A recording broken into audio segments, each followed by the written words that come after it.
sumber kasih Roh Kudus, pancarkan api-Mu, sehingga hati kami pun penuh semangat-Mu. Engkau ilhami kaum nabi menulis Alkitab. Oh, tolong kami mengerti maknanya yang tepat.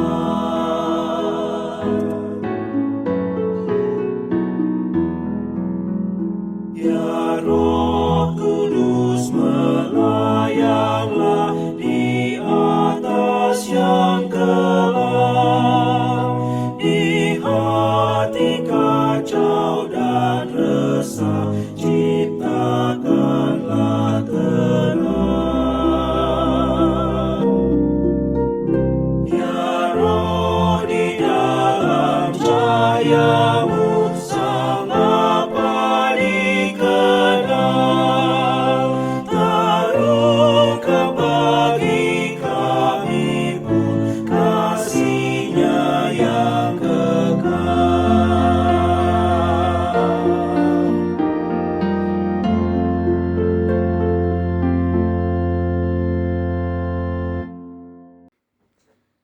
Pertolongan kita adalah di dalam nama Bapa, Putra, dan Roh Kudus. Kasih karunia Allah Bapa dan damai sejahtera Tuhan Yesus Kristus menyertai saudara sekalian. Amin. Saudara yang menjadi nas pembimbing dalam ibadah kita di Minggu Pentakosta ini diambil dari Yehezkiel 37 ayat 5. Aku memberi nafas hidup di dalammu supaya kamu hidup kembali. Demikian nas pembimbing kita.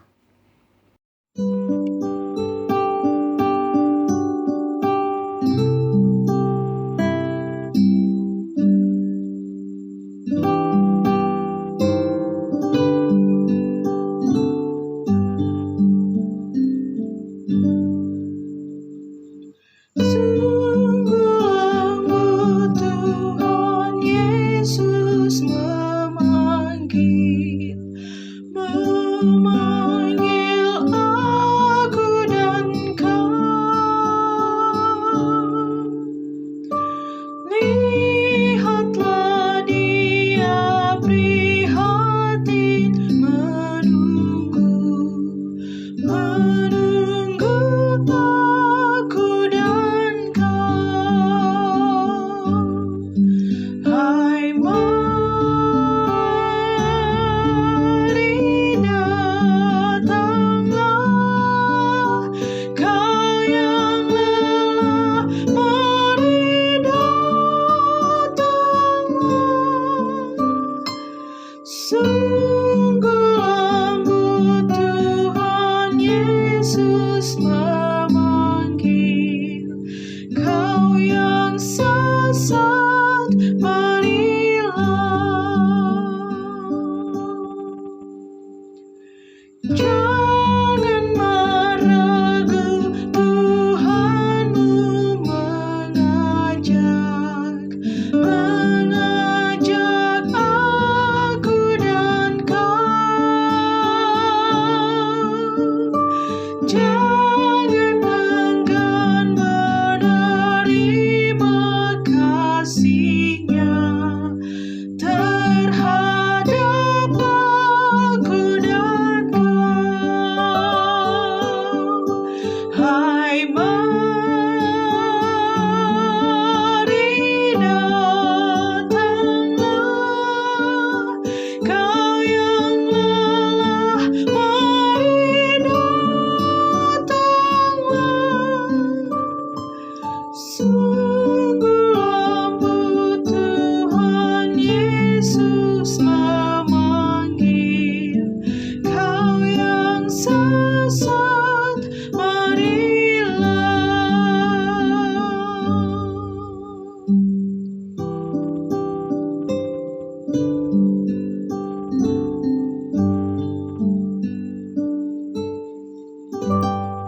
Saudara, marilah kita datang kepada Tuhan, kita mengakui dosa-dosa kita.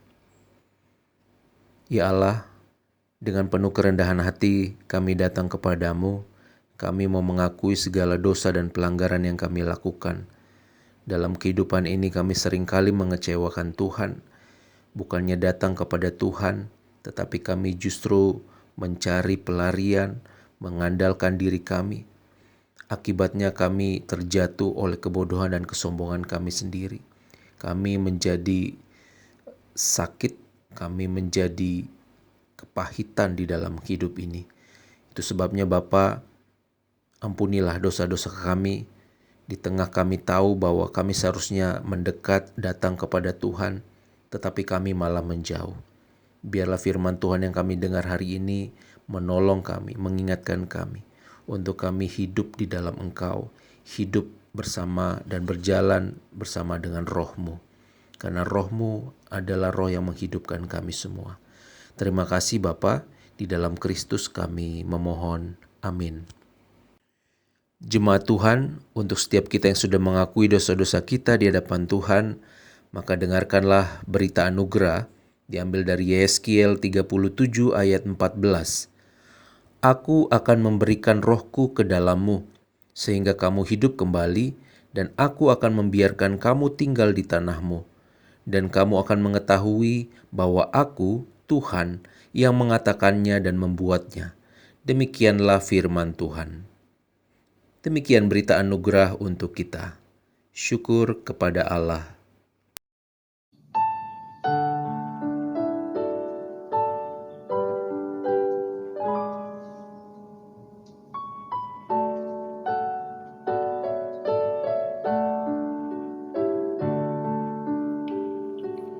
Tenanglah kini hatiku, Tuhan memimpin langkahku. Di tiap saat dan kerja, tetap ku rasa tangannya. Tuhanlah yang membimbingku, tanganku dipegang teguh. Hatiku berserah penuh, tanganku dipegang teguh. Di malam yang gelap benar, di taman indah dan segar, di topan dan di laut tenang, tetap tanganku dipegang.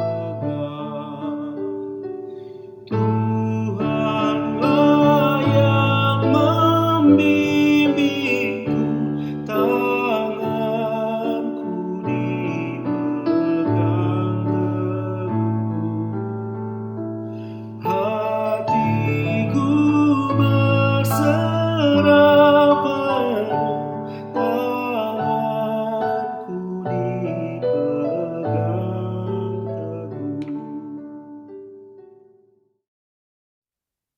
Saudara, sebelum kita mendengarkan firman Tuhan, marilah kita berdoa. Ya Allah, kami sungguh bersyukur dan berterima kasih untuk kebaikan Tuhan dalam kehidupan kami. Hari demi hari Tuhan menyertai kami, menuntun langkah-langkah kami. Saat ini kami mau belajar dan mendengarkan firman Tuhan. Biarlah Bapa, Engkau menerangi kami semua. Biar firman-Mu boleh bertumbuh di dalam kehidupan kami. Pakai hamba-Mu yang tidak ada apa-apanya ini. Di dalam Kristus kami berdoa. Amin. Saudara, pembacaan Alkitab di Minggu Pentakosta ini diambil dari Yeskiel pasal 37 ayat 1 sampai 14. Lalu kekuasaan Tuhan meliputi aku, dan Ia membawa aku keluar dengan perantaran Roh-Nya dan menempatkan aku di tengah-tengah lembah, dan lembah ini penuh dengan tulang-tulang. Ia membawa aku melihat tulang-tulang itu berkeliling-keliling dan sungguh amat banyak bertaburan di lembah itu. Lihat, tulang-tulang itu amat kering. Lalu ia berfirman kepadaku, "Hai anak manusia, dapatkah tulang-tulang ini dihidupkan kembali?" Aku menjawab, "Ya Tuhan Allah, Engkaulah yang mengetahui." Lalu firman-Nya kepadaku, "Bernubuatlah mengenai tulang-tulang ini dan katakanlah kepadanya, Hai tulang-tulang yang kering, dengarlah firman Tuhan. Beginilah firman Tuhan Allah kepada tulang-tulang ini. Aku memberi nafas hidup di dalammu, supaya kamu hidup kembali. Aku akan memberi urat-urat kepadamu dan menumbuhkan daging padamu. Aku akan menutupi kamu dengan kulit dan memberikan kamu nafas hidup, supaya kamu hidup kembali, dan kamu akan mengetahui bahwa Akulah Tuhan." Lalu aku bernubuat seperti diperintahkan kepadaku, dan segera sesudah aku bernubuat, kedengaranlah suara. Sungguh, suatu suara berderak-derak, dan tulang-tulang itu bertemu satu sama lain. Sedang aku mengamat-ngamatinya, lihat, urat-urat ada dan daging tumbuh padanya. Kemudian kulit menutupinya, tetapi mereka belum bernafas.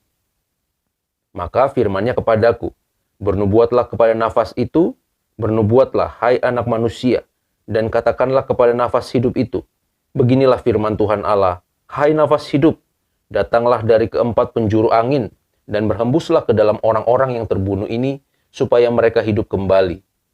Lalu aku bernubuat seperti diperintahkannya kepadaku, dan nafas hidup itu masuk di dalam mereka, sehingga mereka hidup kembali. Mereka menjejakkan kakinya suatu tentara yang sangat besar. Firman-Nya kepadaku, "Hai anak manusia, tulang-tulang ini adalah seluruh kaum Israel. Sungguh mereka sendiri mengatakan, tulang-tulang kami sudah menjadi kering, dan pengharapan kami sudah lenyap, kami sudah hilang. Oleh sebab itu, bernubuatlah dan katakan kepada mereka, beginilah firman Tuhan Allah. Sungguh, aku membuka kubur-kuburmu dan membangkitkan kamu, hai umatku, dari dalamnya, dan aku akan membawa kamu ke tanah Israel. Dan kamu akan mengetahui bahwa Akulah Tuhan, pada saat aku membuka kubur-kuburmu dan membangkitkan kamu, hai umatku, dari dalamnya. Aku akan memberikan rohku ke dalammu, sehingga kamu hidup kembali, dan aku akan membiarkan kamu tinggal di tanahmu. Dan kamu akan mengetahui bahwa aku Tuhan yang mengatakannya dan membuatnya. Demikianlah firman Tuhan." Demikian pembacaan firman Tuhan. Berbahagia kita yang merenungkan dan melakukan dalam kehidupan sehari-hari. Jemaat Tuhan dan saudara-saudara yang mengikuti ibadah Minggu Pentakosta ini, dimanapun kita berada, semoga keadaan kita semua dalam keadaan baik dan tetap semangat di dalam Tuhan. Saya ingin menyapa kita semua dengan shalom. Kiranya kasih karunia Tuhan menyertai kita semua. Saudara, mungkin kita sudah sering mendengar ungkapan atau pernyataan yang mengatakan bahwa peraturan dibuat untuk dilanggar. Pernyataan ini sering digunakan untuk menyindir pihak-pihak tertentu yang dianggap telah melanggar kesepakatan dan merugikan kepentingan banyak orang. Kita bisa menyaksikan hal ini di berbagai tempat, keluarga, lembaga, institusi, atau yang lebih besar lagi, negara, meskipun di dalamnya terdapat perangkat-perangkat hukum, sistem, atau regulasi, peraturan, perundang-undangan, dan sebagainya. Namun ada saja pihak-pihak tertentu yang melanggar peraturan, yang melakukan hal-hal yang bertentangan, atau yang tidak melakukan apa yang harus dilakukan. Sudah tahu jangan mencuri, jangan korupsi, malah korupsi. Sudah dibilangin jangan berbohong, berbohong juga. Dari dulu diingatkan supaya rajin belajar, malah sebaliknya. Sudah dibilang jangan selingkuh, selingkuh juga, saudara. Sudah tahu harus mengatur pola makan dan gaya hidup, malah hidup seenaknya. Saudara, sudah tentu pihak-pihak yang melanggar peraturan, melanggar kesepakatan, orang-orang yang tidak melakukan kewajiban tersebut, lambat laun akan menuai hasil dari apa yang mereka pernah tabur. Kesalahan yang pernah dibuat itu akan memberi dampak terhadap masa depan mereka. Saudara, hal ini mirip dengan apa yang dialami oleh bangsa Israel. Dalam tahun-tahun menjelang Yeskiel dipanggil menjadi nabi, kerajaan Yehuda terperangkap dalam persaingan kekuasaan antara Mesir dan Babel. Babel akhirnya berhasil menduduki Yehuda dan mengambil alih Yerusalem pada tahun 597 sebelum Masehi. beberapa pemimpin Yehuda ditawan dan dibuang ke Babel. Yerusalem dan Bait Suci dihancurkan dan banyak penduduk Israel juga yang dibawa ke dalam pembuangan. Saudara, mengapa Tuhan Allah Israel seolah membiarkan malapetaka besar itu terjadi? Penglihatan yang diterima Nabi Yeskiel dan nubuatnya menjelaskan semua itu. Yeskiel menyampaikan nubuat malapetaka dan memperingatkan orang Yehuda dan Yerusalem tentang dosa-dosa terhadap Allah. Mereka telah beribadat kepada ilah-ilah lain. Pada masa-masa sulit, mereka lebih suka mengandalkan raja-raja asing daripada mengharapkan pertolongan Tuhan. Hidup mereka sudah tidak sesuai lagi dengan hukum Taurat, saudara. Dosa dan kebebalan hati mereka telah menajiskan seluruh negeri dan bait suci. Inilah yang menyebabkan kemuliaan Tuhan meninggalkan bait suci di Yerusalem. Bangsa milik Tuhan ini akhirnya ditaklukkan oleh bangsa Babel dan hidup sebagai tawanan di pembuangan. Saudaraku, apa yang dilihat oleh Yeskiel dalam penglihatannya memang mengerikan sekali. Yeskiel melihat lembah yang penuh dengan tulang-tulang, berserakan, kering, terlepas satu sama lain dan mati. Tuhan menunjukkan kepada Yeskiel bahwa seperti itulah kondisi Israel ketika berada dalam pembuangan. Mereka seperti kumpulan tulang mati. Ayat 11 dikatakan, tulang-tulang ini adalah seluruh kaum Israel. Mereka sendiri mengatakan tulang-tulang kami sudah menjadi kering dan pengharapan kami sudah lenyap, kami sudah hilang. Saudara, walaupun masih hidup, tetapi orang Israel merasa bahwa mereka sudah mati. Tidak ada lagi harapan, tidak ada lagi masa depan, tidak ada lagi pegangan, tak ada yang dapat diandalkan, tidak ada yang dapat dibanggakan. Saudara, ternyata tidak perlu harus kehilangan nafas dulu untuk bisa merasakan kematian. Cukup hilangkan satu kata saja dalam kehidupan kita, yaitu pengharapan. Maka pada saat itu kita akan menjadi seperti orang mati. Walaupun fisik kita masih hidup, kita masih bernafas. Saudara, dalam sebuah kisah diceritakan bahwa sudah hampir setahun Anto, sebut saja namanya, menganggur, saudara.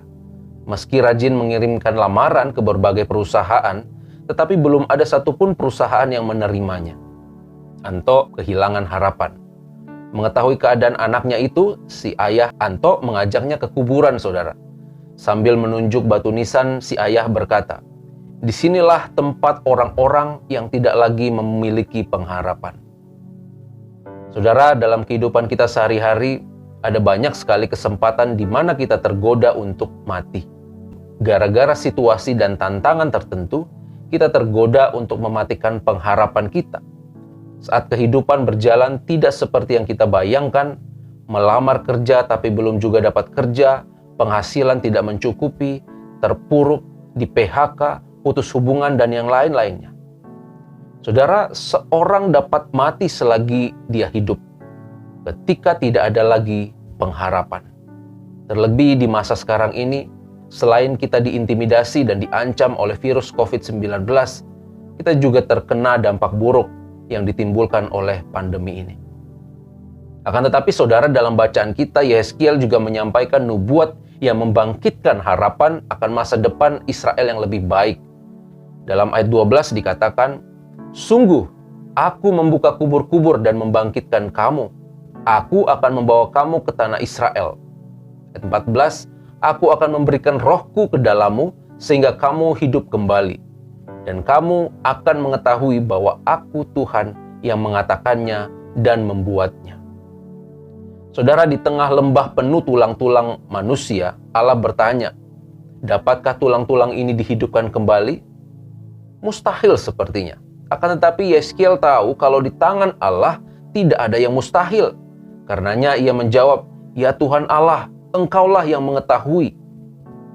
Melalui nubuatan Yeskiel di ayat 10 dikatakan bahwa tulang-tulang itu kemudian diubahkannya menjadi suatu tentara yang sangat besar. Tuhan berjanji akan membebaskan mereka dari pembuangan dan menuntun Israel kembali ke Yerusalem. Saudara yang dikasihi Tuhan Yesus Kristus, tulang kering menggambarkan kematian yang dikisahkan dalam nubuatan Yeskiel ini mungkin saja terjadi dalam kehidupan kita. Kita tidak bergairah dalam menjalani kehidupan kita. Kita tidak semangat, tidak antusias dalam menggarap kehidupan dan kesempatan yang Tuhan percayakan. Hidup menjadi tanpa tujuan, tanpa pengharapan, tidak mampu lagi menatap masa depan. Hidup seolah tidak ada artinya lagi. Atau kita mungkin tahu mana yang baik, apa yang harus dilakukan, tetapi saat ini kita tidak memiliki energi untuk mengerjakan yang baik itu, yang kita tahu itu. Kita tidak berdaya, saudara. Saudaraku, jika itu yang terjadi, kita membutuhkan Tuhan. Kita diingatkan oleh firman Tuhan hari ini bahwa melalui Roh-Nya, Allah dapat menghidupkan kita. Roh Allah sanggup memulihkan keadaan kita. Di hari Pentakosta ini saya mengajak kita semua untuk merenungkan peran Roh Kudus dalam kehidupan kita. Roh Kudus menuntun kita orang percaya pada sumber hidup, yaitu Tuhan Yesus, saudara. Tanpa Roh Kudus, orang tidak dapat melihat dan masuk dalam kerajaan Allah. Roh Kudus yang memperbarui seseorang. Roh Kuduslah yang membuat seseorang mengalami kelahiran baru, sehingga ia dapat mengerti kebenaran, percaya kepada Tuhan Yesus, bertobat dan diperbarui hidupnya dari sehari ke sehari. Saudaraku, betapapun kita terbatas dalam mengetahui dan memahami banyak hal, Roh Kudus akan menerangi dan menolong kita untuk mengerti maksud dan rencana Tuhan dalam kehidupan kita. Sehingga di suatu saat kita tidak terjebak dan tersesat. Kita senantiasa akan dituntun kepada jalan-jalan dan rencana Tuhan. Roh Kudus menolong orang percaya untuk dapat mengalirkan aliran air hidup. Saudara, kehidupan yang Tuhan anugerahkan dan yang kita terima, ini tidak hanya berhenti untuk diri kita sendiri, tetapi juga harus kita bagikan kepada orang lain, agar mereka juga merasakan dan mengalami kehidupan tersebut. Hidup kita menjadi berarti, saudara, kalau kita bisa menjadi berarti bagi orang lain. Hidup kita bisa menjadi hidup kalau kita mampu menghidupkan orang lain. Nah, Roh Kuduslah yang menolong kita untuk melakukannya, saudara. Ia bukan saja menerangi kita supaya mengerti, tetapi juga menolong kita untuk menghidupi kebenaran firman Tuhan. Roh Kudus yang membuat kita orang percaya dapat menghasilkan buah-buah roh dalam kehidupan kita.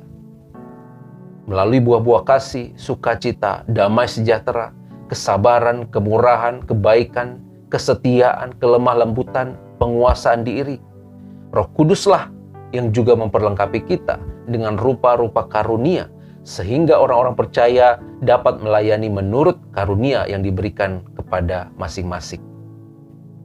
Saudara, mari buka hati pikiran kita. Biarkan Roh Kudus masuk, memperbarui, dan memimpin kehidupan kita. Roh Kudus senantiasa akan menuntun kita kepada kehidupan dan pengharapan sejati. Betapapun sulitnya kondisi kita, betapapun menderitanya kita saat ini, betapapun kita gagal berkali-kali, atau mungkin saat ini kita mengalami kejenuhan yang luar biasa, saudara. Meskipun orang-orang di sekitar kita menjengkal, meremehkan, dan menjegal kita, betapapun kita mengalami perlakuan tidak adil, apapun kondisi yang kita alami saat ini, kita dipanggil untuk mendekat dan membuka hati kita. Allah melalui Roh-Nya dapat membangkitkan dan menghidupkan kita. Dia senantiasa rindu memelihara kehidupan kita. Saudara, sebagai penutup, saya ingin mengajak kita semua untuk menyaksikan video berikut ini.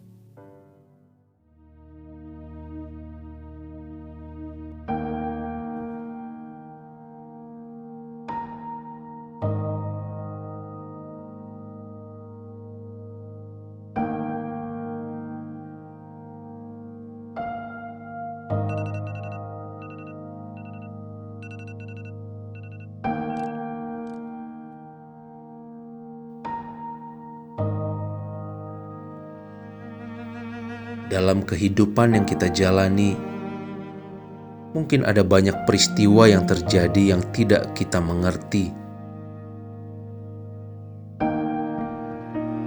Hidup ini seolah tidak pernah bersahabat. Kita mengalami penolakan. Kita merasa galau, hancur, terpuruk jika kita melihat keadaan kita. Kita begitu takut dan khawatir tentang masa depan. Kita merasa tidak berarti. Tidak ada yang dapat mengerti apa yang kita rasakan. Tidak ada yang mampu menyelami apa yang kita alami.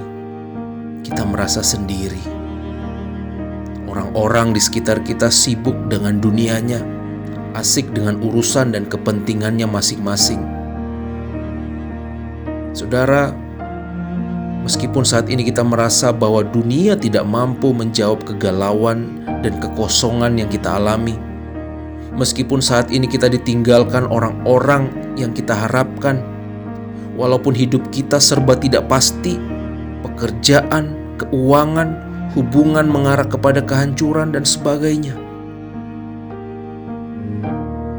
Saudara, jangan putus asa. Miliki pengharapan. Ada satu sahabat yang setia, yang mengerti keadaan kita.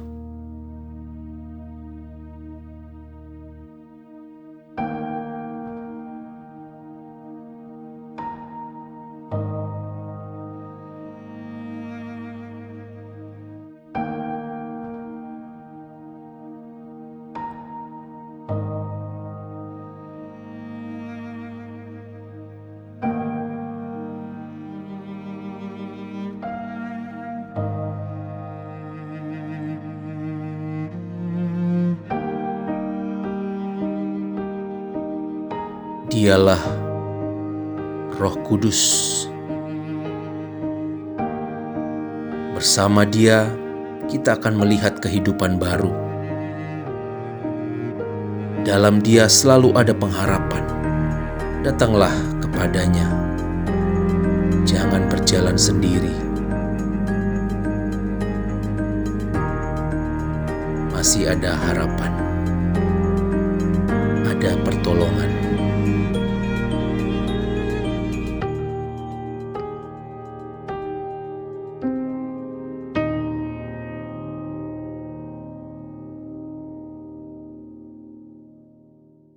Saudara, carilah Tuhan, maka kita akan selalu menemukan kehidupan baru. Ada pengharapan yang selalu tersedia bagi siapa saja yang percaya kepadanya. Ingat dan percaya bahwa bersama Tuhan yang hidup, kita selalu memiliki pengharapan dan kehidupan. Amin.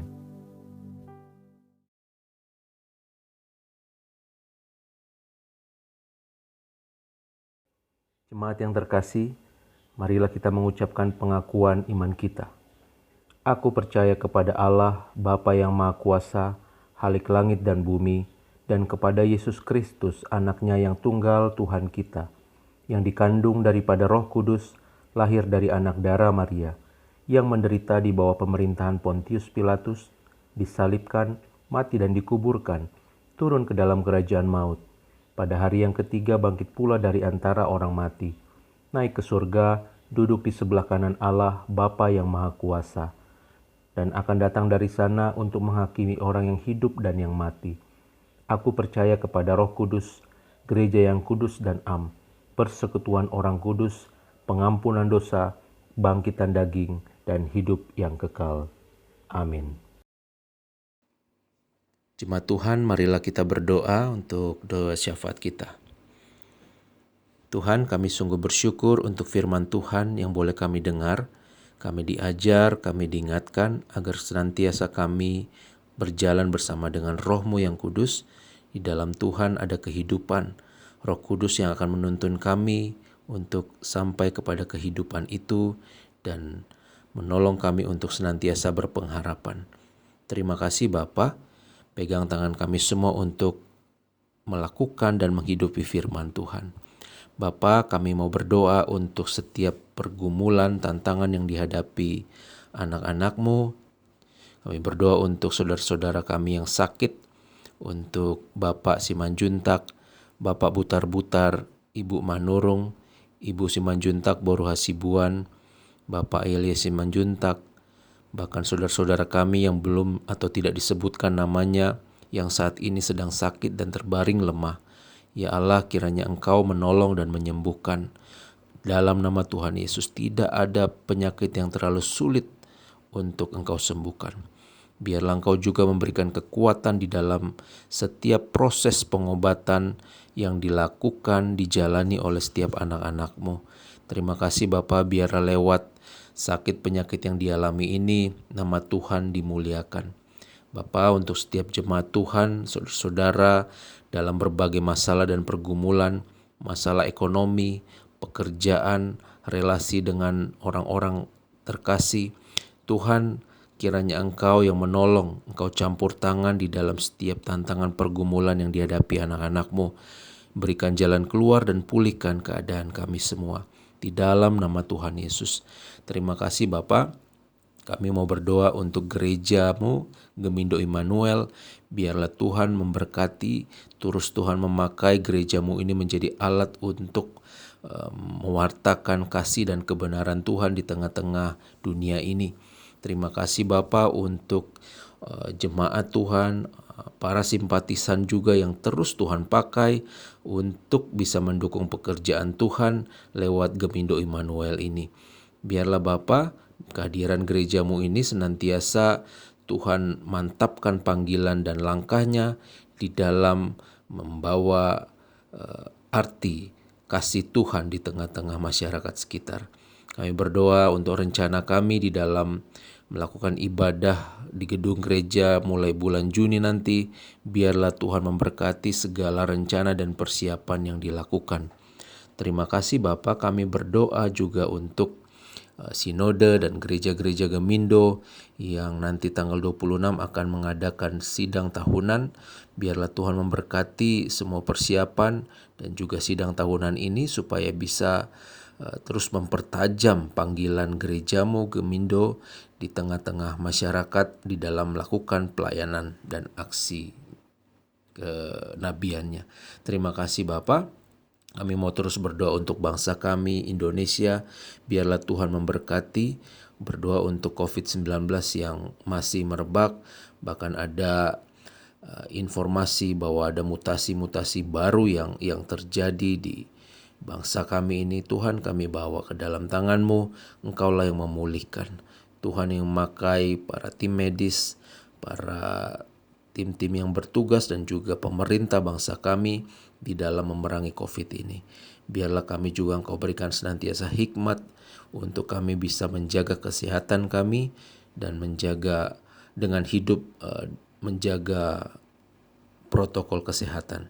Terima kasih Bapa, kami serahkan semuanya ke dalam tangan-Mu. Inilah doa dan permohonan kami di dalam nama Tuhan Yesus. Kami mau berdoa dan kami memenaikkan doa seperti yang Kau ajarkan. Bapa kami yang di sorga, dikuduskanlah nama-Mu, datanglah kerajaan-Mu, jadilah kehendak-Mu di bumi seperti di sorga. Berikanlah kami pada hari ini makanan kami yang secukupnya, dan ampunilah kami akan kesalahan kami, seperti kami juga mengampuni orang yang bersalah kepada kami. Dan janganlah bawa kami ke dalam pencobaan, tetapi lepaskanlah kami daripada yang jahat, karena Engkau yang punya kerajaan dan kuasa dan kemuliaan sampai selama-lamanya. Amin.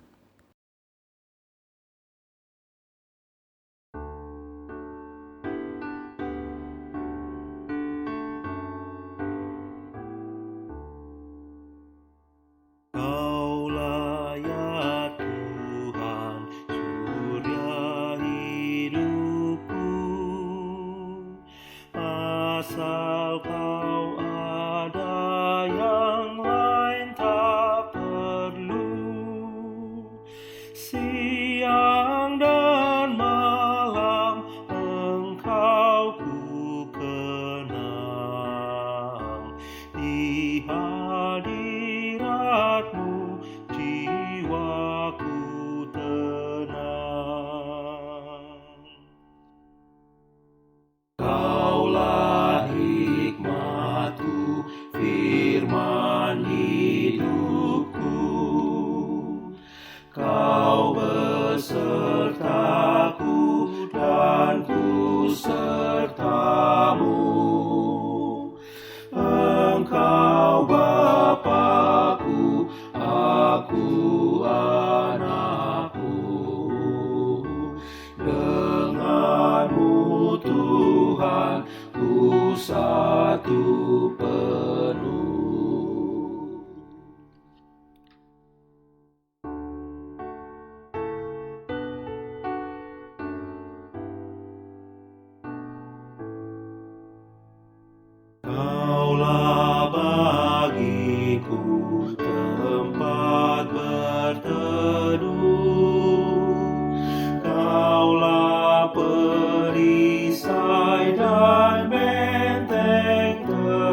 kuasa surgawi, Engkau kuasaku.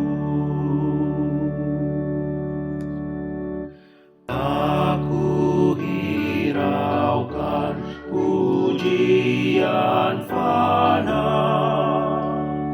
hanya Engkaulah pusaka baka, Raja di sorga, Engkaulah bagiku, harta abadi, bahagia penuh.